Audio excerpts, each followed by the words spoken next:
अच्छा, गोल्ड की बात कर लेते हैं और चार्ट्स के ऊपर फ़िलहाल कैरेक्टरिस्टिक्स की गोल्ड की बात करते हैं। ये गोल्ड का 9th वीक चल रहा है, कंटिन्यूअसली ये बढ़ता हुआ आ रहा है। ये 25 अगस्त से जो इसका वीक शुरू हुआ और इसकी प्राइस थी 3350 और इस टाइम हो गया 4340 के करीब या हाँ। तो ये 9 हफ्तों में इसने 33% की राइट दिखाई है। अच्छा, अब ये गोल्ड की एक कैरेक्टरिस्टिक है जो मैं यहाँ पे डिस्कस करता हूँ आप लोगों से। इसने ऐसी हरकत अपनी पूरी हिस्ट्री में 2 दफ़ा की है कि जब 9 हफ्तों की रैली थी उसके बाद इसने क्या किया, वो मैं अभी दिखा देता हूँ आप लोगों को। पहले ज़्यादा दूर नहीं है, 2020 की बात है, जून की। 8 जून 2020 को इसकी प्राइस थी 1673।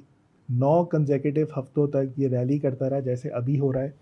और उसके बाद हमने जाके देखा जब इमोशंस और सेंटीमेंट्स बहुत हाई हो गए थे, जैसे इस टाइम आजकल लोगों के हैं कि अब मैं गोल्ड ख़रीद लूँ लॉन्ग टर्म इन्वेस्टमेंट के लिए। So this is not a time to invest इतनी लॉन्ग टर्म के लिए, थोड़ा सा इंतज़ार करें करेक्शंस के लिए। सो 9 वीक्स की रैली के बाद इसने नीचे आया, नीचे आके दोबारा जहाँ से इसने रैली शुरू की थी ऑलमोस्ट उसकी EMA 55 को टेस्ट किया। EMA 55 is the Fibonacci number, इसकी बड़ी सिग्निफिकेंस रही है। ये वीकली चार्ट है इसके ऊपर। सो वहाँ से जितना ये 24% बढ़ा उस 9 हफ्ते में, दोबारा आके इसने 20% का लॉस अपने हाई से नीचे ड्रॉ डाउन दिखा दिया था। सो फिर उसके बाद ये साइडवेज होने के बाद कंसोलिडेशंस के बाद फिर ये दोबारा बढ़ना शुरू हुआ लंबे अरसे के लिए।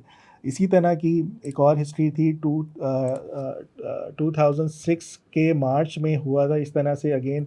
उस केस में भी यही था कि आपकी जो मार्केट थी यहाँ से बढ़ी है 533 से लेके 732। अगेन 9 हफ्ते की रैली थी।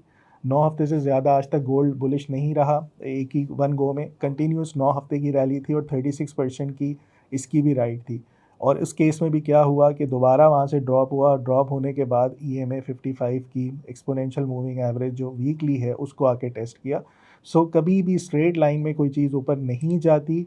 करेक्शन ड्यू है मेरे ख़्याल में, अब अवॉइड करना चाहिए इस टाइम जो लोग ख़रीदना चाह रहे हैं। सो आइडियल लेवल जो इसके अब होंगे जहाँ पे करेक्शंस के बाद इसको बाय करना चाहिए। ये आपकी EMA 55 मूविंग एवरेज अगर डेली के ऊपर ये ज़ाहिर है डायनामिक होती है, ऊपर आती जाएगी। सो मेरे ख़्याल में कहीं ये करेक्ट होगा तो बुरे तरीके से होगा। फ़िलहाल इसका जो नैरेटिव है वो यही है कि मार्केट से शॉर्ट मतलब उस तरीके से मिल नहीं रहा, डिमांड ज़्यादा बढ़ी हुई है, चाइना ख़रीद रहा है, ये सब कुछ नैरेटिव है। और सेंटीमेंट्स ऑल टाइम हाई पर हैं। इतने इमोशन सेंटीमेंट्स इतने ऊपर जाके बड़े ख़तरनाक होते हैं। रिमेंबर वन थिंग कि हम बहुत अच्छे तेज़ी में थे 2023 की एंड में मैंने बोला था अक्टूबर नवंबर में कि अगला साल गोल्ड का होगा। और 2024 दिसंबर में भी हमने यही कहा था कि गोल्ड रैली करता रहेगा। राइट नाउ मैं पहली दफ़ा ये कह रहा हूँ यहाँ पे थोड़ी सी प्रॉफिट बुक कर लेनी चाहिए, क्योंकि 9 हफ्ते की जो कैरेक्टरिस्टिक है गोल्ड की हिस्ट्री में 2 दफ़ा हुई है और तीसरी दफ़ा अब हो रही है।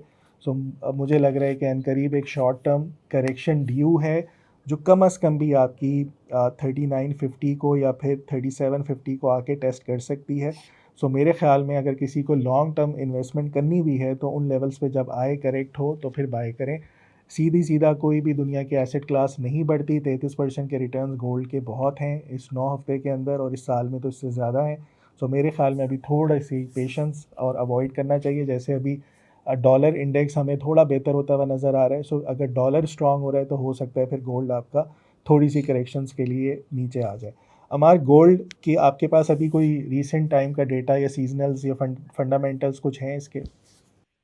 अच्छा, सीजन से बात की जाए गोल्ड की तो अक्टूबर जो है वो थोड़ा सा रेंज बाउंड जो दिखाता है हिस्ट्री में, वो ये रेंज बाउंड वाली साइड साइड है। हमने देखा वैसे अक्टूबर में काफी ज्यादा जबरदस्त रैली भी कर रहा है, उसकी वजह से आप समझ सकते हैं शटडाउन ही था।